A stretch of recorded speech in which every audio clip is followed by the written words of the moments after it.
Good morning, everyone. It's a beautiful day today as well. My socks are getting wet. Let's hope that this path clears up. Just go to the other side, it's a little bit less wet. So, today I wanted to talk about sleep.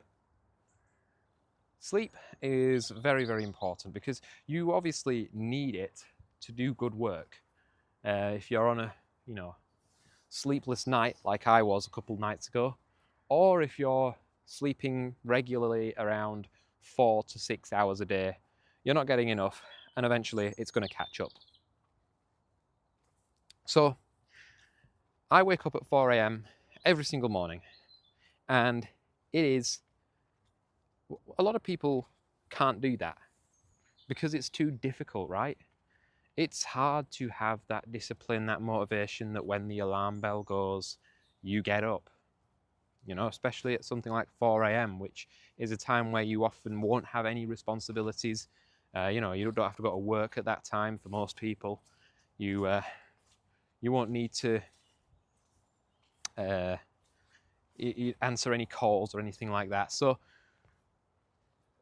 how do you create the motivation to wake up at the time that you would like for the most productive morning?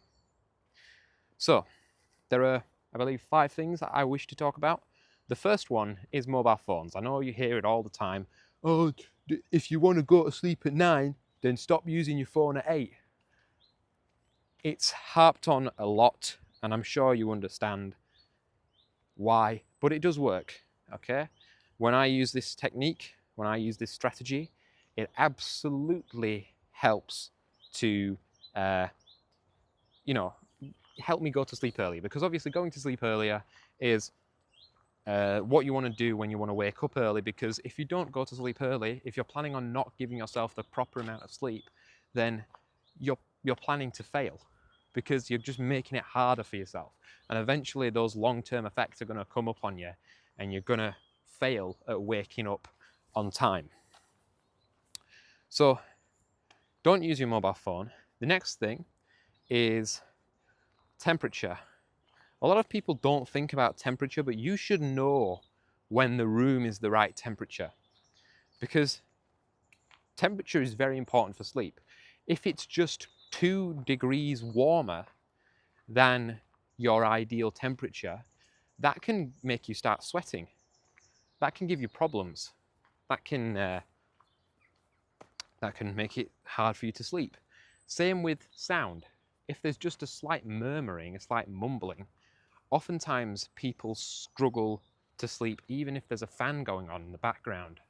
So what I would recommend for this is, if you can talk to the people around you, a lot of times, like 99% of people will actually respectfully, if you come to them with respect and you ask them politely, they will probably say, yeah, okay, I'll stay quiet after 8 p.m, 9 p.m, fine.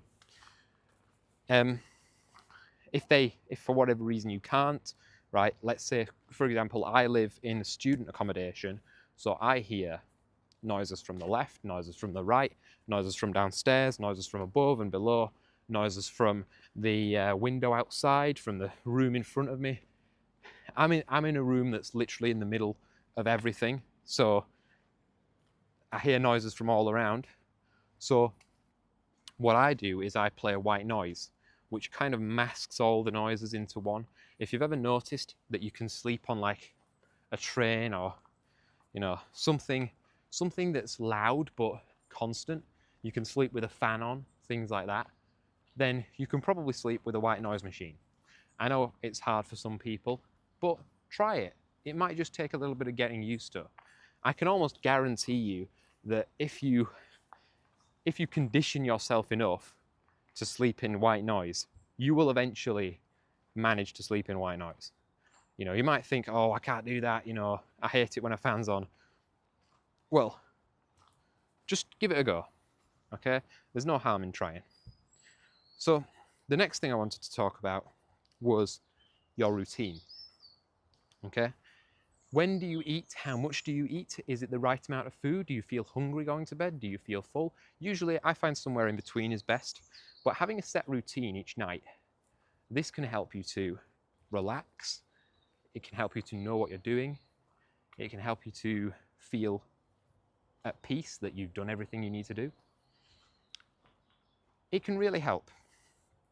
So make sure that it's strict though. It won't work if, for example, you set a routine for 8 p.m. but you don't do it until 9. It doesn't work that way. You have to have the discipline to be strict with it. The next thing, thing number 5, is, so we've talked about environment, we've talked about circadian rhythm, that goes along with routine, making sure that it's the same every single day, not that's different on weekends and weekdays. That won't work in the long run. I wonder what is down there. So we've talked about the 5 main things. To recap, circadian rhythm, routine, temperature, noise, and I believe electronics. Okay, the screen can stimulate you. It can make you feel like it's awake. I mean, imagine if your brain could fall asleep when it was stimulated and looking at bright lights. Then you might fall asleep when you're walking around in daylight. So obviously you're not going to be able to fall asleep when you're on your phone in the night time, when you're stimulated looking at the bright lights. So just think about that. Anyway, there's people coming out now. It's a beautiful day. I'm having a fantastic time. I hope you are too. And yeah, piss off.